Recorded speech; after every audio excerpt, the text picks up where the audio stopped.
Elon Musk soutient l'Ukraine contre la Russie. Et maintenant la Chine s'inquiète que l'armée américaine utilise sa technologie contre eux.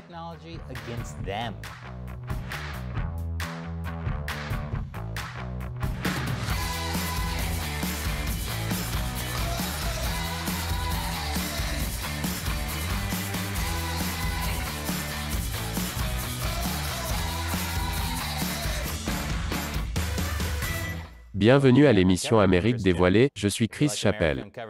Si vous aimez Amérique dévoilée, assurez-vous d'être abonné car YouTube a secrètement désabonné des gens. Et comme YouTube ne prévient pas non plus les gens des nouveaux épisodes, revenez chaque mardi, mercredi, jeudi et samedi pour découvrir les nouveaux épisodes.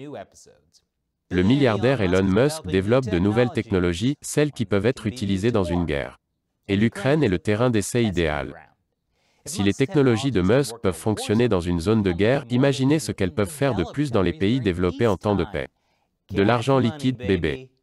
Attendez, c'est d'Elon Musk qu'on parle. L'argent des Doge, bébé. Par exemple, Starlink, un système de communication par satellite géré par SpaceX d'Elon Musk. Lorsque la Russie a envahi l'Ukraine en février, l'Ukraine a demandé à Elon Musk de l'aider en lui fournissant des stations Starlink. Et Elon Musk l'a fait. Selon Musk, SpaceX a envoyé à l'Ukraine 15 000 kits Internet Starlink connectés à des milliers de satellites en orbite basse. Il s'agit d'une aide considérable pour l'Ukraine car la Russie a essayé de détruire et de bloquer la connexion Internet pendant son invasion. Ce qui signifie que les soldats ukrainiens n'auraient pas pu voir le Chevalier de la Lune sur Disney+. Oh, la Russie est vraiment mauvaise. Mais avec Starlink en Ukraine, l'Internet est toujours là. La technologie a permis aux soldats ukrainiens de coordonner leur résistance militaire et leur action militaire, comme faciliter les frappes de drones contre les chars russes sur le terrain. Starlink a aidé les Ukrainiens ordinaires aussi. Ils ont pu rester en contact avec le monde et obtenir l'aide dont ils avaient besoin.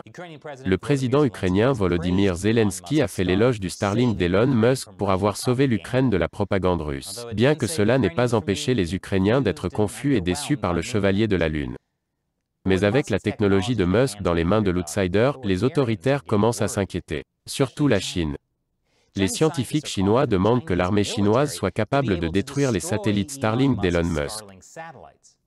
Ils réfléchissent également à des moyens de mettre hors service l'ensemble du réseau.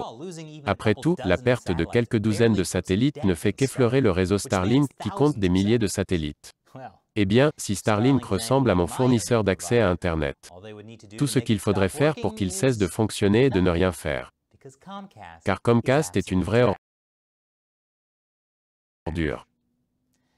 Le Parti communiste chinois s'inquiète de Starlink car ils veulent envahir Taïwan. Et ils ne veulent pas faire les mêmes erreurs que la Russie en Ukraine. C'est pourquoi l'aide Starlink d'Elon Musk à l'Ukraine déclenche un examen minutieux en Chine des liens militaires américains. Je suppose que le régime chinois n'a pas encore réussi à voler la technologie de SpaceX et à en faire une copie bon marché. Mais à bien des égards, la Chine a raison de s'inquiéter des liens d'Elon Musk avec l'armée américaine et pas seulement à cause de Starlink. Il s'avère qu'il y a beaucoup de choses qu'Elon Musk peut faire pour l'armée américaine. Je vais vous expliquer après la pause. Bienvenue à nouveau. Les régimes autoritaires comme la Chine ont peur des technologies spatiales d'Elon Musk. Ils ont particulièrement peur de ce que l'armée américaine peut faire avec elle. La technologie des satellites a beaucoup à offrir, mais l'armée américaine veut plus que cela. Elle veut explorer en utilisant des versions militarisées des fusées Starship de SpaceX. Ce qui serait beaucoup plus utile que des Cybertrucks militarisés. Normalement, si vous voulez transporter rapidement des fournitures et des hommes d'une partie du globe à l'autre, vous utilisez un avion comme le C-17 de transport de marchandises. Mais ces engins peuvent mettre des heures pour arriver à destination, et les tests de téléportation n'ont pas été très encourageants. Selon le vice-amiral de la marine américaine Dim Newborn, depuis environ 75 ans, nous sommes limités à une altitude d'environ 12 km et à une vitesse de près de 1000 km/h. Pour notre méthode de livraison logistique la plus rapide. Le transport aérien. Alors pourquoi ne pas aller plus vite? Pour reprendre les mots de celui qui a testé les capsules de téléportation. Doit aller plus vite, doit aller plus vite. Les fusées pourraient résoudre ce problème. En 2020, l'armée américaine voulait que SpaceX explore le transport spatial rapide. L'objectif serait de livrer des marchandises n'importe où dans le monde en 1 heure maximum. Cela nécessiterait une vitesse moyenne d'environ 9000 miles par heure, ou un abonnement Amazon Prime Platinum Plus. The Intercept a récemment obtenu des documents par le biais d'une demande en vertu de la loi sur la liberté d'information qui détaille la relation entre l'armée américaine et SpaceX. Il montre que le Pentagone a 3 utilisations potentielles en tête pour les fusées de SpaceX. Les 2 premières utilisations sont axées sur la livraison rapide de fournitures.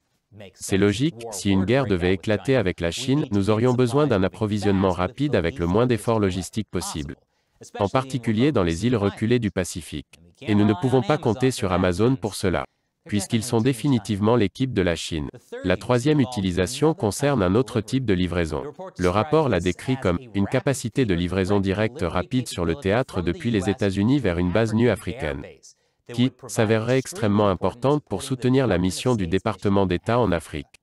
Essentiellement comme un flash mob, mais pour la guerre. Et je pensais que les flash mobs étaient déjà assez mauvais.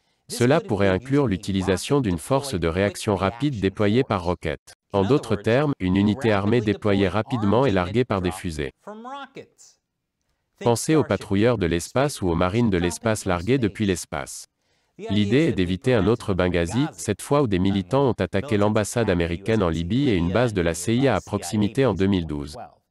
Et plus important encore, cela empêcherait une autre audience Benghazi qui a rendu tout le monde furieux et n'a rien accompli. Bien que je suppose que rendre tout le monde furieux et ne rien faire fait est en quelque sorte dans la description du travail du Congrès. Aussi cool que ce serait de voir des fusées voler avec des fournitures et des gens, il y a plusieurs problèmes. Et non pas seulement cela. Tout d'abord, ce type de lancement de fusée est coûteux. Elon Musk est convaincu que le coût des lancements de fusées SpaceX Starship passera à moins de 10 millions de dollars d'ici 2 à 3 ans. Moins de 10 millions de dollars dans 2 à 3 ans. Qu'est-ce que ça coûte maintenant? Mais cela reste inférieur au coût du vol d'un avion cargo C-17 à l'autre bout du monde.